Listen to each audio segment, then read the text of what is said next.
할렐루야. 8월 3일 화요일 새벽 기도를 시작하도록 하겠습니다. 사도신경으로 우리의 신앙을 고백하시겠습니다.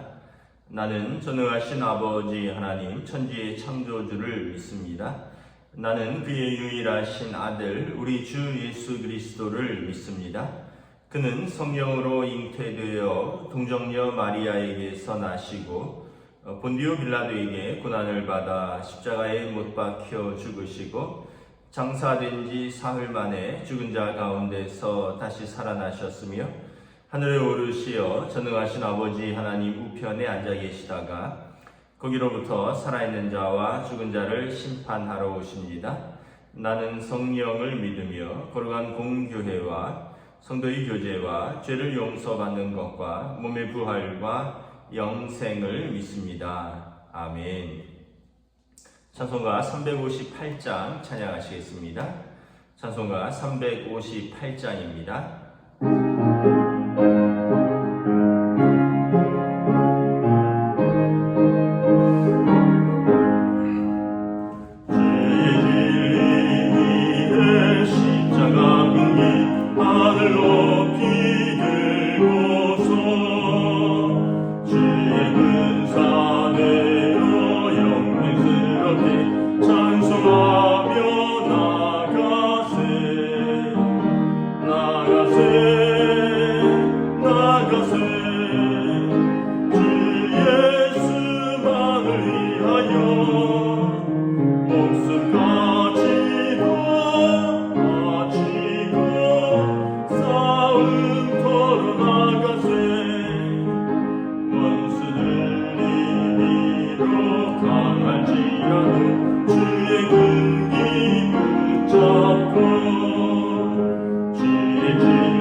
사사기입니다. 사사기 1장 1절부터 10절까지 말씀입니다.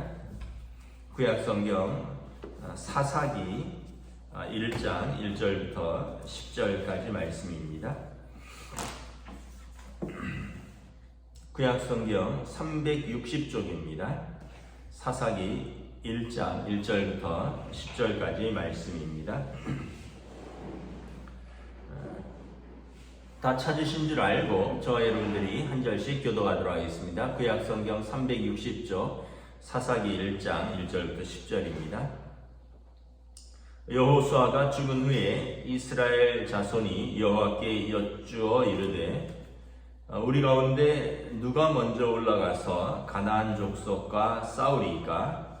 여호와께서 이르시되 유다가 올라갈지니라. 보라, 내가 이 땅을 그의 손에 주었노라 하시니라. 유다가 그의 형제 시므온에게 이르되 내가 제비 뽑아 얻은 땅에 나와 함께 올라가서 가나안 족속과 싸우자. 그리하면 나도 내가 제비 뽑아 얻은 땅에 함께 가리라 하니 이에 시므온이 그와 함께 가니라.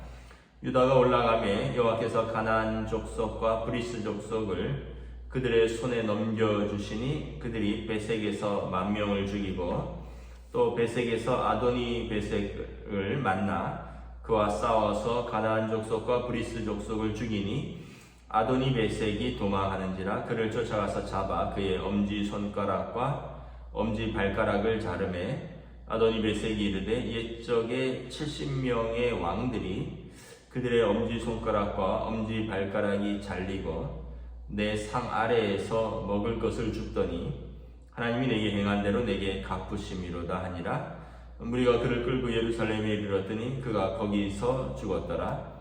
유다 자손이 예루살렘을 쳐서 점령하여 칼날로 치고 그 성을 불살랐으며 그 후에 유다 자손이 내려가서 산지와 남방과 평지에 거주하는 가나안 족속과 싸웠고 유다가 또 가서 헤브론에 거주하는 가나안 족속을 쳐서 세세와 아히만과 달메를 죽였더라. 헤브론의 본 이름은 기럇 아르바였더라. 아멘. 할렐루야. 오늘도 새날이 시작되었습니다. 하나님께서 은혜와 평강으로 함께하여 주시기를 축복합니다.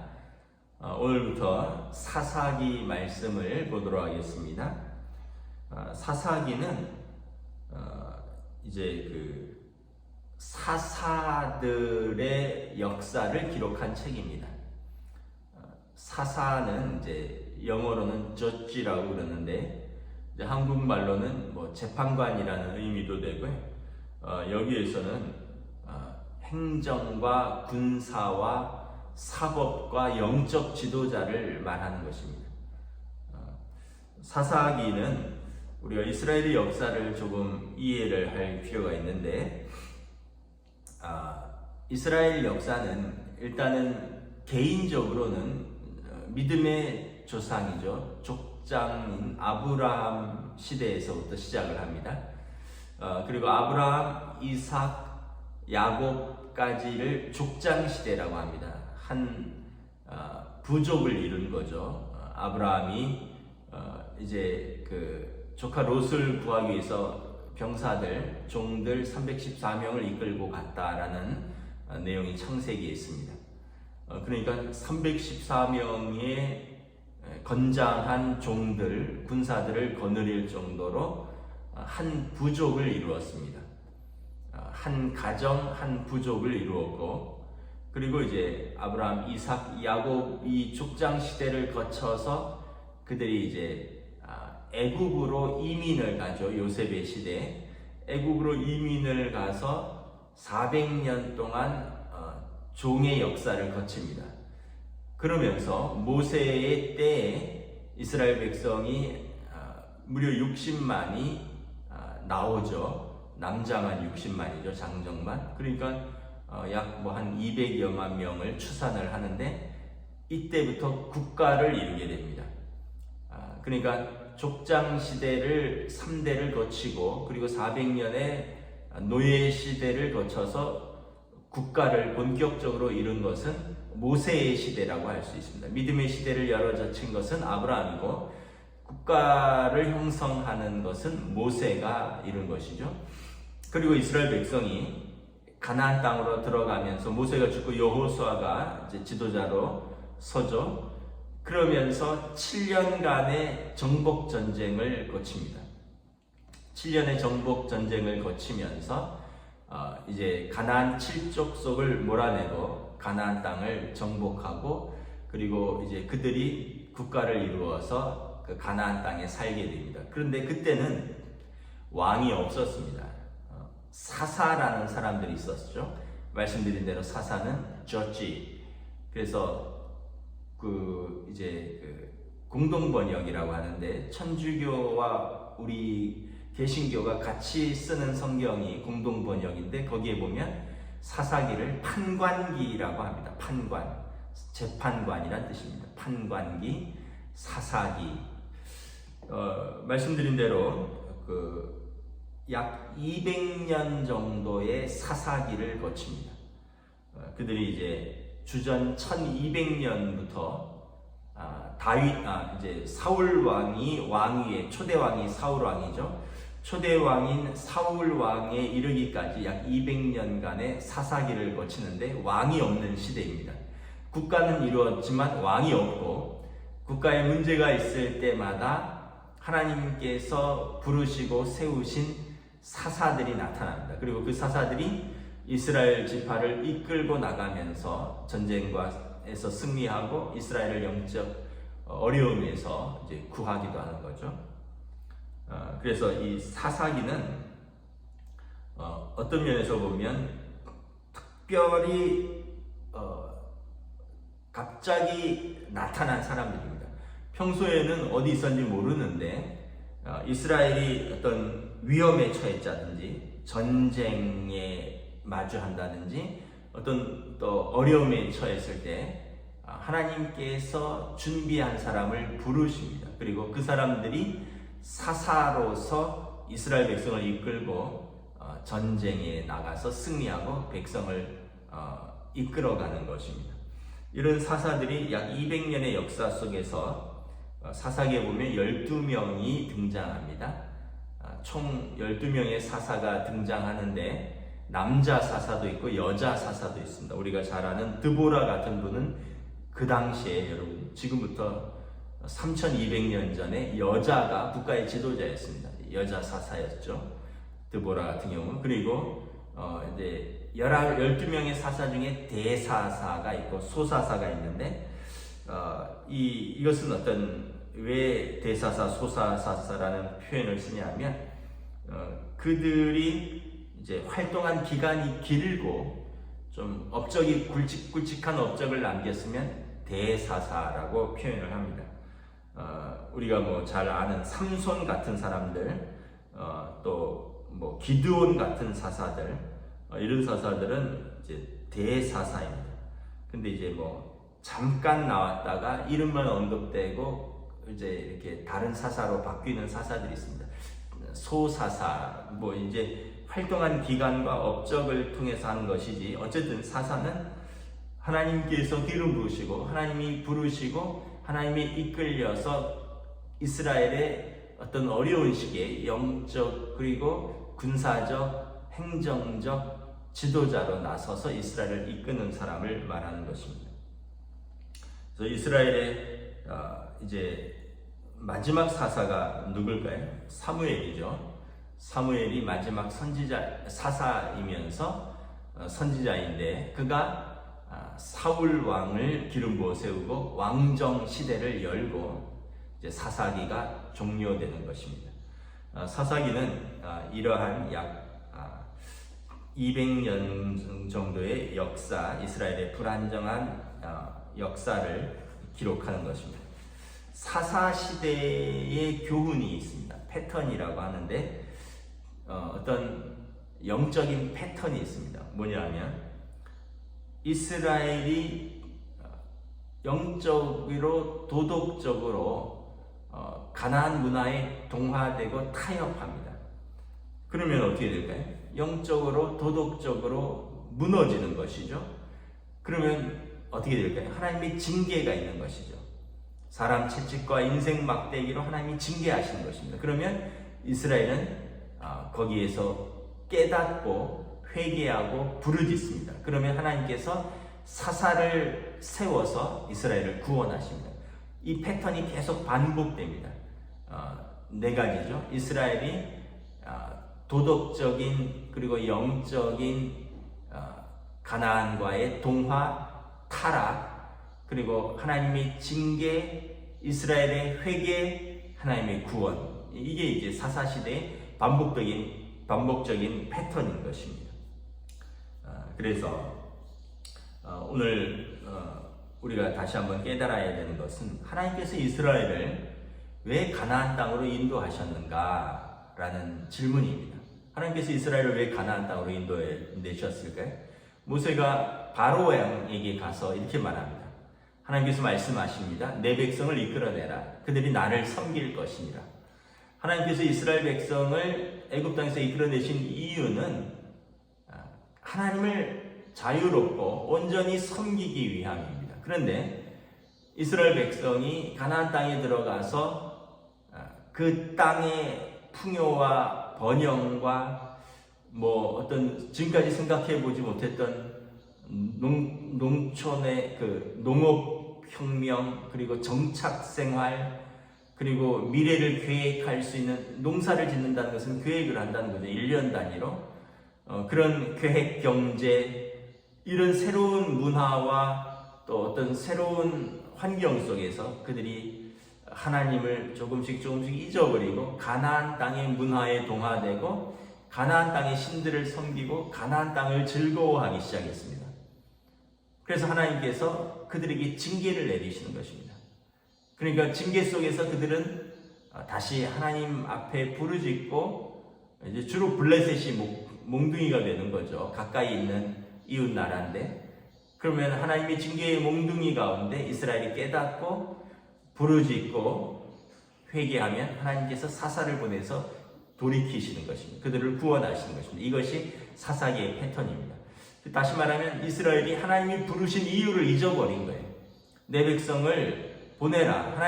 그들이 하나님을 섬길 것이다. 이것이 이스라엘의 부르심의 목적인데 그들은 나와서는 하나님의 부르심을 잊어버린 것입니다. 다시 한번 우리들도 우리의 삶에서 우리의 부르심의 목적이 무엇인가, 우리가 세상을 살면서 하나님을 섬기는 것입니다. 우리가 하나님을 온전히 섬기면 하나님께서 우리가 감당할 사명을 감당할 능력을 주시는 것입니다. 오늘 일단 사사기를 시작하면서 1장 1절부터 4절에 보면 아직 여호수아가 죽고로 시작이 됩니다. 여호수아의 시대는 모세가 죽고로부터 시작이 되는데 여호수아가 죽고부터 사사기가 시작되는 것이죠.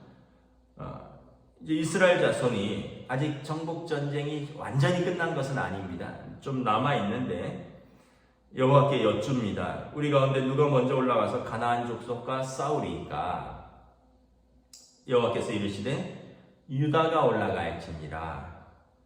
그래서 내가 이 땅을 그의 손에 넘겨주었노라 하시니라. 유다가 제일 선봉에 섭니다. 여러분, 유다 지파에 걸출한 2명의 지도자가 있다는 것을 우리는 이스라엘의 역사 중에 알 수 있습니다. 누굴까요? 다윗 왕이죠. 다윗 왕은 유다 지파가 배출한, 그래서 유다 지파는 12지파 중에 지도자 지파를 차지하고 있습니다. 왕정 시대에는 다윗 왕이 있었고요. 왕정 시대 이전에는 누가 있었을까요? 갈렙입니다. 갈렙. 이 산지를 내게 주소서. 갈렙이 유다 지파 소속입니다. 그렇기 때문에 유다 지파는 사사 시대에도 걸출한 지도자 지파였고 왕정 시대에도 걸출한 지도자 지파였습니다. 여러분, 지도자의 자격이 뭘까요? 오늘 말씀해 보면 누가 먼저 올라가서 가나안 족속과 싸우리까? 여호수아께서 이르시되 유다가 올라갈지니라. 지도자의 자격은 뭔가 하면 첫 번째, 솔선수범입니다. 제일 앞장서는 것입니다. 요즘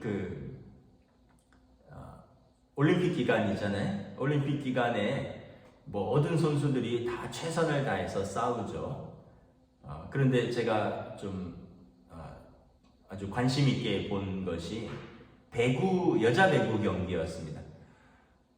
마지막 5세트에서 이제 극적으로 일본을 이기고 올라가잖아요. 그런데 그 마이크를 이제 가까이 댔는데 그 주장인 김연경 선수가 그런 말을 하더라고요. 해보자. 후회 없이 한번 해보자. 근데 주장 김연경 선수 그 왼쪽인지 오른쪽 허벅지에 안에 힘줄이 다 터져서 바깥으로 그 힘줄이 터져서 막 피가 배어 나온 흔적이 나옵니다. 그러니까 주장은 자기 몸이 피투성이가 될지라도 제일 앞장서고, 그리고 자기는 아파도 이제 팀원들을 격려하는 겁니다. 해보자, 한번 해보자, 후회 없이 한번 해보자. 이게 마이크로 다 나가는데 정말 감동이더라고요. 뭐 그렇게 해서 졌다면 누가 뭐라고 하겠습니까? 그렇게 해서 이기면 또 얼마나 감격스럽습니까? 그렇게 해서 저도 후회가 없는 것이죠. 모든 팀이 다 이제 애쓰고 애썼는데 그 부분이 제가 기억에 남습니다. 여러분, 모세가 죽고 여호수아가 죽었습니다. 두렵잖아요. 누가 먼저 올라갈 것인가? 아마 유다 지파가 올라가는데 그 안에 오늘 본문에는 나오지 않지만 여호수아에 나오죠. 갈렙이 나옵니다. 내가 올라가서 저 땅을 차지하리라. 갈렙이라는 지도자가 유다 지파에 있었고 또 유다 지파가 이스라엘의 선봉에 섰던 것입니다. 여러분, 가정이나 교회나 회사나 다 마찬가지입니다. 여러분, 늘 뒤로 빼는 사람이 있습니다. 그냥 묻혀서 가는 사람이 있어요. 그러면은 개인적으로 편안할지는 모르겠습니다. 묻혀서 가자, 남들 따라가자, 하는 대로 하자, 편안할 수는 있는데 그분에게서 어려울 때 사람들이 기대할 것이 없습니다. 여러분, 가정이 어려움이 있으면 어떻습니까? 앞장서는 사람이 영적인 가장이에요. 남편이 앞장설 수도 있고요, 아내가 앞장설 수도 있습니다. 또 여러분, 용기를 내어서 장성한 자녀 중에서 또 앞장설 수도 있는 것이죠. 누가 앞장서고 누가 먼저 선봉에 서느냐라는 것입니다. 교회도 마찬가지입니다. 드러나는 것은 늘 목회자이고 당회지만 또 각 부분에서 누군가가 솔선수범하고 누군가 앞장선다면 그분이 직책과 관계없이 그분에게 사람들이 기대하고 기대는 마음이 있습니다. 그게 지도자인 것입니다. 회사에서도 마찬가지입니다. 뭐 직책에 따라서 많은 책임이 주어지지만 여러분, 누군가가 그 부서에서 앞장서고 수고하고 헌신하면 사람들이 그에게 기대하고 그에게 기대게 됩니다. 그러면 그 사람은 자라나서 그 부서의 지도자가 되는 것이죠. 여호수아는 유다 지파는 이후에 이스라엘의 주도적인 지파가 되는 것입니다. 자, 근데 유다 지파가 혼자 할 수 없어요. 여러분, 지도자는 뭘까요? 같이 할 수 있는 능력입니다.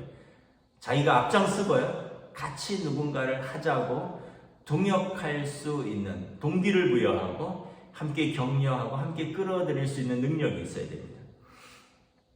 2절에 보니까 유다가 3절에 시므온에게 말합니다. 내가 제비 뽑은 땅에, 얻은 땅에 나와 함께 올라가서 싸우자. 나를 도와주면 너가 너의 땅에 올라가서 싸울 때 나도 도우리라. 동역을 합니다. 동역의 능력, 협력의 능력이 얼마나 중요하냐 하면, 제가 언젠가 제가 좋아하는 어떤 역사 프로그램, 또 다큐멘터리 프로그램에서 본 것인데, 여러분, 성인 남자 한 명과 다 큰 사자 한 마리랑 싸우면 누가 이길까요? 말할 것도 없습니다. 사자가 당연히 이기죠. 삼손이 아닌 이상 압도적으로 사자가 이깁니다. 그러면 여러분, 남자 10,000명과 사자 10,000마리가 싸우면 누가 이길까요? 압도적으로 사람이 이깁니다. 사람이 이깁니다. 사람이 사자 10,000마리를 완전히 도륙한다고 합니다. 신기하죠? 1대1로는 도저히 안 됩니다. 2대2도 안 될 거예요. 3대3도 쉽지 않습니다. 쉽지 않은 게 아니라 안 됩니다. 100대100 되면은 모르겠습니다. 근데 숫자가 점점 늘어나잖아요. 10,000대 10,000, 사람 10,000명 대 사자 10,000마리. 사자는 상대가 안 됩니다. 왜 그럴까요? 사람에게 협력하는 능력이 있기 때문에 그렇습니다. 그래서 제가 본 프로에서 고대 세계에서 정글의 시대죠. 그때는 사자, 곰, 표범, 이런 이 땅에 얼마나 맹수들이 많았습니다. 사람들은 족장 시대잖아요. 부족들이 모여 살잖아요. 근데 사람이 이기는 거죠. 사람이 있는 곳에 동물들이 쫓겨갑니다. 아브라함 족장 시대에도 300여 명이 있었다 그랬잖아요. 왜 그럴까요? 사람들은 모여서 협력하는 능력을 가졌기 때문에 그렇습니다. 협력하면 사자 만 마리가 무섭지 않은 거죠. 혼자 하면 절대 사자를 이길 수 없습니다. 혼자 하면 마을을 이루고 또 함께 도구를 만들고 성을 쌓고 그리고 함께 지혜를 모을 수 있는 능력이 있는 것입니다. 유다 지파가 용맹스럽지만 혼자 싸우지 않습니다. 시므온 지파에게 인접해 있습니다. 함께 우리 동역하자. 너가 나를 도우면 내가 너를 도우리라. 그리고 어떻게 되죠? 승리하는 것입니다. 그래서 여러분 가정도 그렇고 교회도 그렇고 다 마찬가지입니다. 어려울 때일수록 똘똘 뭉쳐야 됩니다. 남편과 아내가 어려울 때일수록 서로 격려하고 서로 긍휼히 여기고 가족들이 부모는 자녀를 귀히 여기고 자녀는 부모를께 감사하고 서로 부부는 서로 귀히 여기고 또 하나님 앞에서 영적으로 하나 되어 가면 IMF, 코로나 다 이길 수가 있습니다. 그런데 아이고 나는 이렇게 고생하는데 니네들은 뭐하냐? 당신은 뭐하고 있냐? 이렇게 되면 아무것도 안 되는 것입니다. 안 어려워도 어려운 것이 되는 거죠. 그러나 가족이 하나 되면 어려워도 어렵지 않습니다. 교회도 마찬가지입니다. 교회도 아까 말했지만 앞장서는 사람이 있고 묻어가는 사람이 있고 숨고 빠지는 사람이 있지만 그러나 전체적인 분위기가 이렇게 협력하는 분위기 또 누군가가 서로 헌신하고 기도하는 분위기면 빠지고 물러서는 사람들도 같이 그 분위기로 들어오는 거죠. 모든 것이 공동체가 다 그렇습니다. 회사도 그럴 것이고 국가도 그럴 것이고 지금 다 어려울 때인데 우리가 각자의 자리에서 믿음이 있는 사람이 앞장서는 것입니다. 이 사람이 리더입니다. 그리고 서로 협력하는 것입니다. 서로 동역하는 것입니다. 함께 할 수 있는 것도 리더의 자격인 것입니다. 오늘 5절부터 이렇게 보면 그들이 예루살렘을 정복하고 헤브론을 정복합니다. 아주 중요한 사실입니다. 예루살렘은 이후에 이스라엘의 수도가 됩니다. 난공불락의 성입니다. 제가 예루살렘을 가봤는데 고지가 굉장히 높습니다. 지대가 높고 고지에 있어서 이 성은 쉽게 정복하기 어려운 성입니다. 그리고 이스라엘의 중심지에 있습니다. 유다 지파가 이스라엘의 수도를 점령하는 것입니다. 그리고 10절에 보면 헤브론을 점령합니다. 헤브론은 남쪽에 우리로 말하면 부산 같은 도시인데 유다 지파의 주 거주지가 됩니다. 유다 지파가 제비 뽑아서 받은 땅이 그쪽입니다. 유다 지파는 아주 혁혁한 전과를 세운 거죠. 다시 말하면 수도 서울을 그들이 정복한 것이고 그리고 부산을 정복해서 자기들은 그곳에 거주하는 것입니다. 가장 중요한 성읍 2개를 정복하게 되는 것입니다. 헤브론은 기럇 아르바는 우리가 창세기에 보면 알다시피 여기 아브라함의 무덤이 있습니다. 아브라함, 또 사라, 이삭, 리브가 그리고 야곱의 무덤이 있는 것이죠. 그래서 여러분 족장들의 무덤이 있는 그 땅을 유다가 회복하는 것입니다. 말씀을 마치도록 하겠습니다. 오늘 이제 사사기의 개략적인 서론을 말씀드렸고 또 그 시대에 하나님께서는 어려울 때 하나님의 사람을 일으키신다. 그러므로 우리가 어려울 때 하나님 앞에 부르짖으면 하나님께서 기름 부으시고 준비된 하나님의 사람을 일으켜서 하나님의 사람들을 도우신다. 그리고 우리는 늘 어려울수록 앞장서고 솔선수범하고 협력하고 그러면서 어려움을 하나님의 은혜로 이겨나간다는 것이 사사기의 교훈인 것입니다. 기도하겠습니다. 하나님의 은혜를 감사합니다. 오늘 우리가 사사기를 시작하면서 모세도 죽고 여호수아도 죽고 아직 정복전쟁은 남아있는데 그들이 하나님께서 세우신 사사들 영적인 지도자, 군사적인 지도자, 또 행정적인 지도자, 백성의 리더들, 하나님이 기름 부으신 사람들을 세워서 왕정이 시작되기까지 하나님께서 그들을 통하여 이스라엘을 이끌어 가십니다. 이스라엘이 타락하고 그래서 하나님이 징계 몽둥이가 있고 그들이 하나님 앞에서 부르짖고 회개하면 하나님이 그들을 구원하시는 이 사사기의 반복적인 패턴을 통해서 우리가 잘못했을 때 우리는 무엇을 해야 하는가, 또 어려울 때 우리는 어떻게 하나님 앞에서 또 부르짖어야 하는가, 또 하나님께서 세우신 사람들은 어떻게 해야 하는가.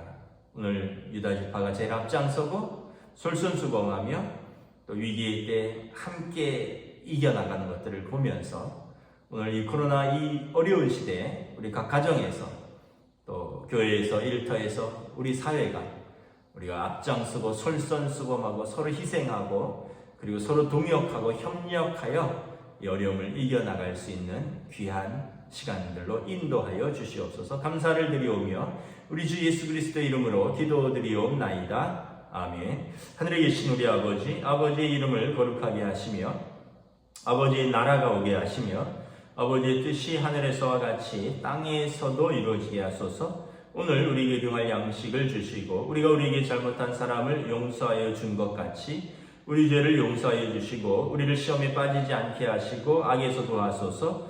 나라와 권능과 영광이 영원히 아버지의 것입니다. 아멘.